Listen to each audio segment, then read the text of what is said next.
Salut les amis, salut tout le monde et bienvenue encore une fois de plus sur votre chaîne d'information préférée, Info en Afrique.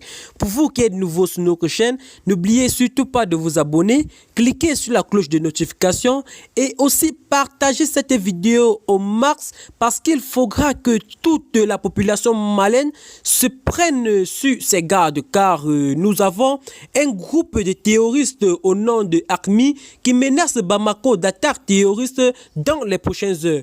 Pour plus tard dans ce sujet les amis, je vous prie de partager cette vidéo au max, j'ai dit au max car c'est du lourd du côté du Mali puisque ces terroristes ne se cachent plus pour frapper dur.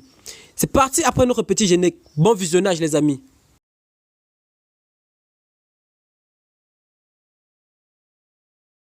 Le groupe de soutien à l'islam et aux musulmans, GESIM, principale alliance terroriste du Sahel liée à Al-Qaïda, a annoncé des opérations terroristes bientôt à Bamako et dans les grandes villes jusqu'à l'application de la charia islamique, a indiqué jeudi Mahamoud Bari, alias Abou Yaya, numéro 2 de la Katiba du Massina, groupe allié au GESIM.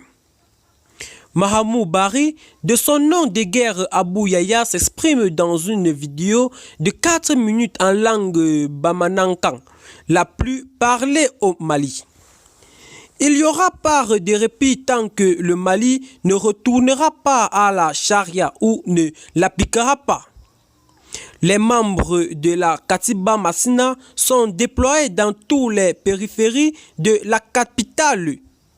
Ils opéreront de jour comme de la nuit à Bamako et dans toutes les villes maliennes, a déclaré la même source.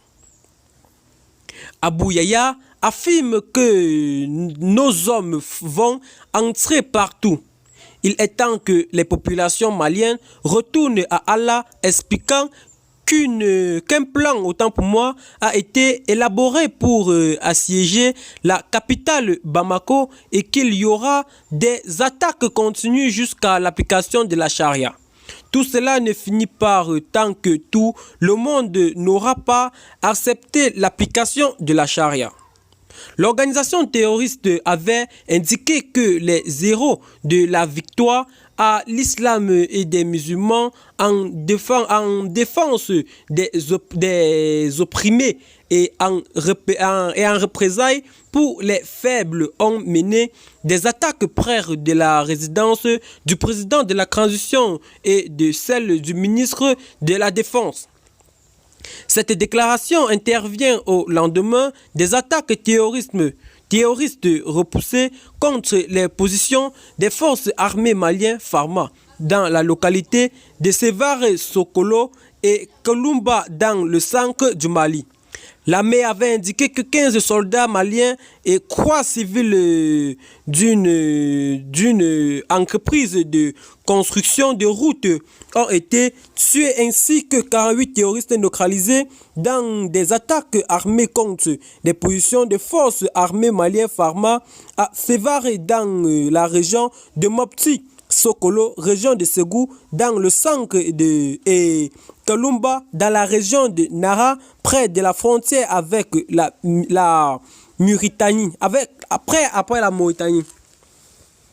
Le groupe de soutien de l'islam et aux musulmans de GESIM, principale alliance terroriste du Sahel liée à Al-Qaïda, avait déjà revendiqué le 23 juillet dernier l'attaque qui a visé le 22 juillet le camp militaire de Kati près de Bamako.